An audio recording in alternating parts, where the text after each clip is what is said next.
Hello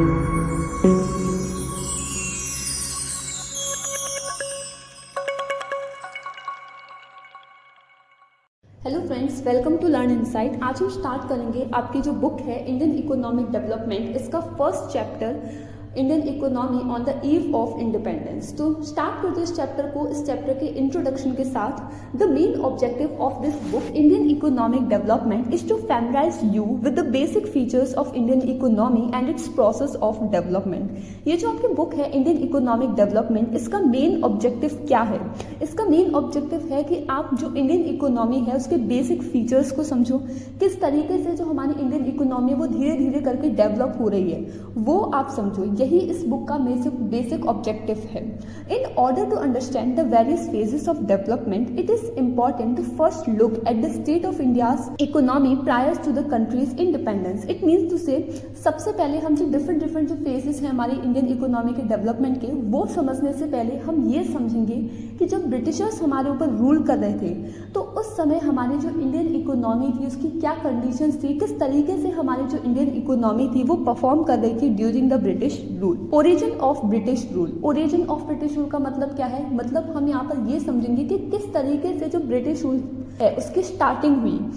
So, the foundation of British Empire in India was led by Battle of Plassey, fought in 1757. As you all know that कि Battle of Plassey लड़ी गई थी 1757 में। Battle of Plassey किसके बीच में लड़ी गई थी? जो बंगाल के जो नवाब थे, बंगाल के जो लास्ट इंडिपेंडेंट नवाब थे जिनका नाम था सिरज उद दौला, और जो ईस्ट इंडिया कंपनी थी उसके बीच में फाइट हुई थी, जिसमें ईस्ट इंडिया कंपनी जो है वो जीत जाती है और जो सिरज उद दौला है वो हार जाते हैं, और जो बंगाल वाला जो प्रोविंस था वो उनके कैप्चर में आ जाता है। और यहीं से स्टार्ट होती है ब्रिटिश रूल की। मतलब फिर यहीं से जो ब्रिटिशर्स थे वो पूरे कंट्री के अंदर इन्वेड करते हुए चले जाते हैं और धीरे धीरे करके जो प्रोविंसेस थे उनको हराते हुए वो पूरे इंडिया को अपनी कॉलोनी बना देते हैं, ब्रिटिश रूल स्टैब्लिश कर देते हैं। ठीक, तो वो उसकी स्टार्टिंग कहाँ से हुई थी? बैटल ऑफ प्लासी, जो कि लड़ी गई थी 1757 में। The British rule over India change the course of history in India. मतलब कि जो ब्रिटिशर्स का जो रूल रहा है इंडिया के अंदर उसने पूरी तरीके से हमारी जो इंडियन हिस्ट्री है उसको पूरी तरीके से चेंज कर दिया। इट मीन्स टू से कि शायद अगर ब्रिटिशर्स ने कभी हमारे ऊपर रूल ही नहीं किया होता तो शायद आज हम जहाँ हैं हम वहाँ नहीं होते, उससे शायद बहुत आगे होते या कुछ भी। ये तो एजप्शन वाला पॉइंट हो गया। Now basic purpose of British rule. Basic purpose of British rule it means to say कि जो ब्रिटिशर्स थे वो इंडिया के अंदर आए क्यों थे, उनका ऑब्जेक्टिव क्या था इंडिया के अंदर आने का? क्या उनका मेन ऑब्जेक्टिव इंडियन इकोनॉमी को डेवलप करना था? ना, बिल्कुल नहीं।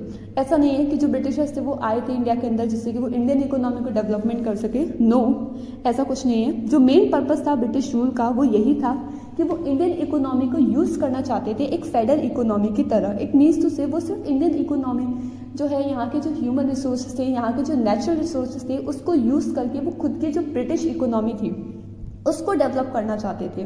ठीक, उन्होंने सिर्फ खुद की कंट्री के ग्लोरिफिकेशन के लिए हमारे यहाँ के जो नेचुरल रिसोर्सेज है उनका एक्सप्लॉयटेशन किया, हमारे यहाँ के जो ह्यूमन रिसोर्सेज है उनका एक्सप्लॉयटेशन किया।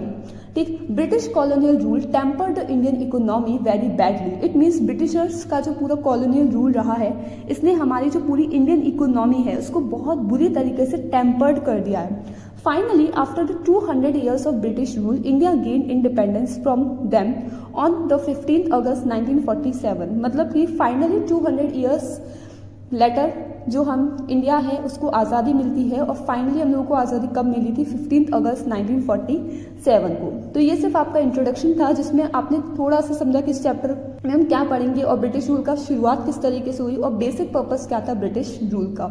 अब जो हमारा नेक्स्ट लेक्चर होगा उसमें हम आपका जो नेक्स्ट टॉपिक है इस बुक का वो समझेंगे, low level of economic development under colonial rule.